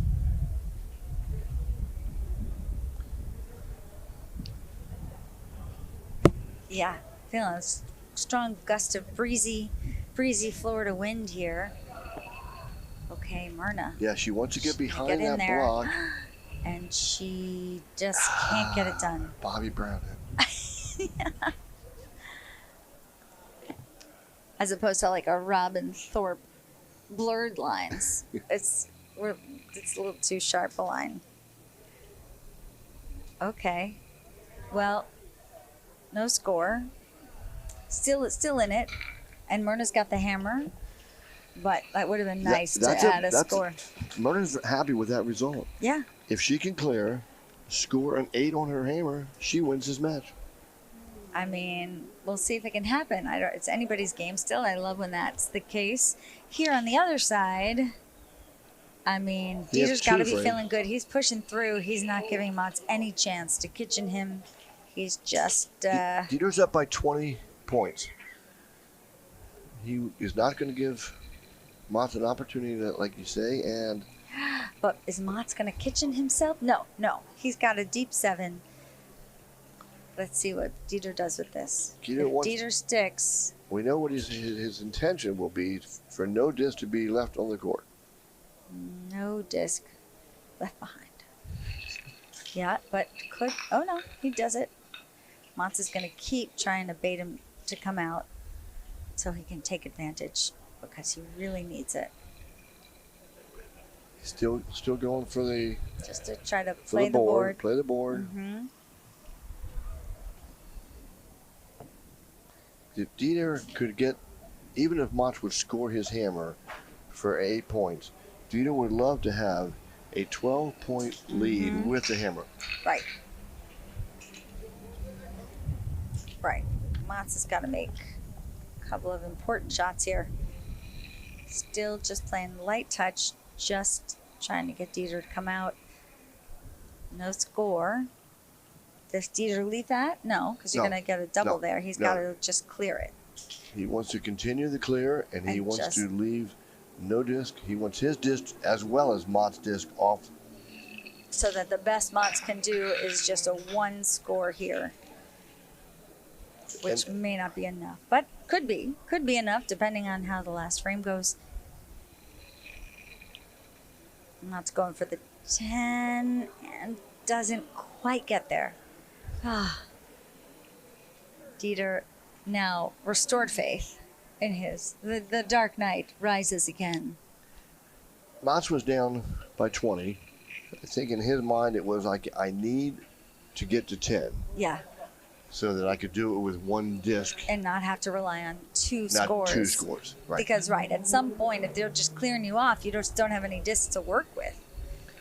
And Dieter's clear game is much better the second half than the first half. He's not sticking. Like, just evidence right there. Yeah. He's not giving Mats that opportunity. Now here, this is all down to the last shot. Myrna Bilton has just played so impeccable the last couple of frames. She's turned it on. She's Gonna not. knock her out. She sticks. She's playing Giving for her hammer. Yep.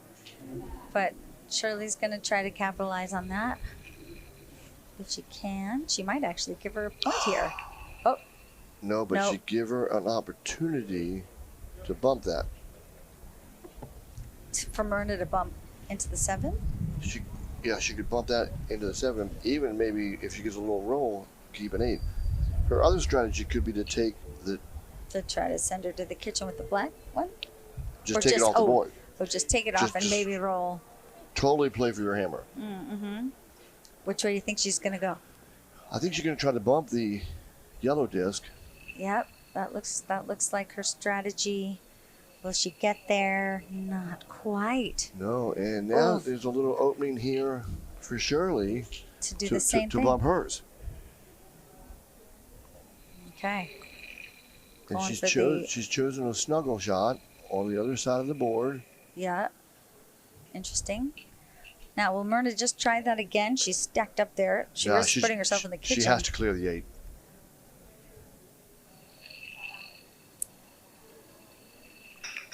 Ooh. Oh, now leaves this an 8. makes it really interesting. Yeah. We have 2 good scores. Does Shirley block or does she take Myrna out? Well, if Shirley's effective and can take Myrna out over here and stick, she's got Right. 2 on the board. Right. That's where she's headed. And she And just she accomplished. does. Now, She does. Myrna's got A decision to make here. Can she bump that yellow? What's the move? I guess it's probably easier to just take that 8 out, try to kitchen it. you want to take this 8 out in kitchen or hit the 8 on the right side of the disc. Try to get the next, the other one. And yours to stick. Wow. There's no good, easy shot. Will Myrna go for She's that going one? for the- She's going going for for the just kitchen. the stick. She does it. No kitchen, but she evens the score. No. Yeah, it was on this frame, but Shirley wins the match. Oh, really? That's the end of that? Yeah, Oh. unless she would kitchen that, I see. Oh, it's over. it's over. Oh, I was paying attention. I'm right. I'm on it. I see. I know what's going on. That's why we're a team. Okay, well, so this is, does This- Mons have a chance here? That's the question. Can he pull it off on the last frame? This is his signature move. This is what Dieter's afraid of. Is there still a shot for Mons? What do you think? It all boils down to Dieter's clearing ability. Right, so here's an 8. Mons is going to just play. They're just going to do a little do-si-do. Mons is going to put him up. Dieter's going to try to knock him out and not stick. And he's effective on 1, Yep, just needs to do that a few more times. and he is Mons victorious. Won't make his way. He Won't have would enough to work with. He would have knocked off the current world champion. But he's However, got to get. that doesn't mean Mons doesn't have a path to be world champion again. It's true. He'll go down 4-1 to Dieter's 5-0. But if he's still in the top 2 of his group, Then he advances. Oh, Dieter sticks. Okay. Okay. Makes it a little more interesting. This Dieter's still in is control of the frame But, and the match. But Mons is really going to try to. This is it. This is do or die here. Can he kitchen this shot? He's been missing these on He's the been left. missing them. He's going to stick. Nope, neither. This is just not his game. Just not his game. 9. 9. Hey, what is it? What is? I don't know what it is. And what's Norwegian for? Dieter's like not giving him a chance. He's like, I'm not Which is even going to brilliant mess. because there's no 20-point shot available for Right. Mons. Right. Why There's risk only anything? right. The only 20-point shot would be to put him in the kitchen and take a 10. And now that's possibility is gone. Okay, the Dark Knight The takes Dark this Knight one. prevails. Still a chance for Mons. We'll see him. I'm sure we'll see more of him throughout this tournament. But And we will see Just more of didn't- Mons the next 40, 50, 60 years. that's true. So didn't go his way today, but he is still one to watch. These were both incredible matches, super close. And Birgit gives her husband a victory kiss. And that's it for today. But we will be back tomorrow with more cutthroat shuffleboard. So tune in here. Keep shuffling. Goodbye from the St. Pete Shuffleboard Club. Wow, I love close games and I hate them. They're so good to watch. Oh, but I just feel so bad for the players. You get so anxious watching them and playing them. I was watching from the stands actually, and Motts was hilarious. He was getting the crowd all riled up. It was so funny. So at least he had fun. But I don't know if you guys know this, but we do film this show before the end of the day. So we don't have the standings as of the end of the day, but we do have them through round 5. So would you tell us who's undefeated for the ladies? Sure. There's a few people so far, round 5, who are undefeated, and it is Missy Keiko from Brooklyn, with Tyne Siebold from St. Pete Club, and Marty Noble from Sebring. Oh, nice. Yeah. And then if it's okay, I'm going to tell you the men that we have undefeated at this point. So Jonathan Schnapp, who we saw earlier, he clearly trusted his silent captain. Yes. Dieter Hussman, again, we saw him earlier. Clayton Taylor from the St. Pete Club. Bob Jones Jr., also a St. Pete member, even though he plays out of Lakeside up in Ohio. Yes. And then Frank Niziolek, who is a St. Pete member as well. Yes. Yeah. So we're all excited. We're very excited for everybody. Yeah, great. Okay, we're going to show you a shot. It was not one of the highlighted games, so this is cell phone footage, but we're going to show you an incredible shot by Carson Bogdanovich.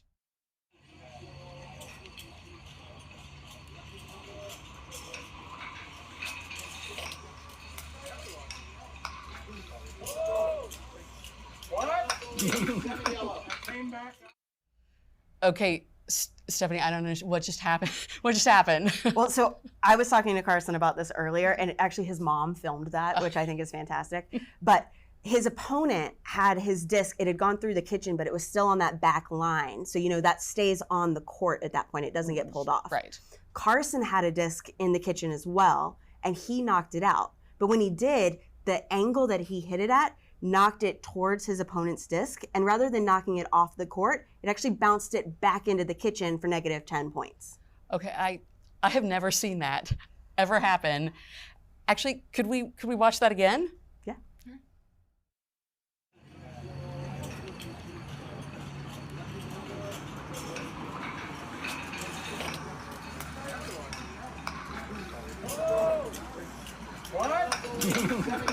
Came back up.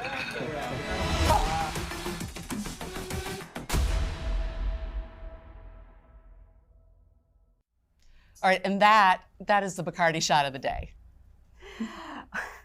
All right, so that's going to be it for us for today. We do want to wrap up, but we want to make sure that we're thanking our sponsors and our advertisers. Without their help, this broadcast would not be possible. So thank you all very, very much. Now, I would like to remind everybody to go like and subscribe the ISA Shuffleboard YouTube channel. That's where you're going to find us all day, each day of this week. So thank you guys. We'll see you tomorrow. Thanks. Bye-bye. Bye.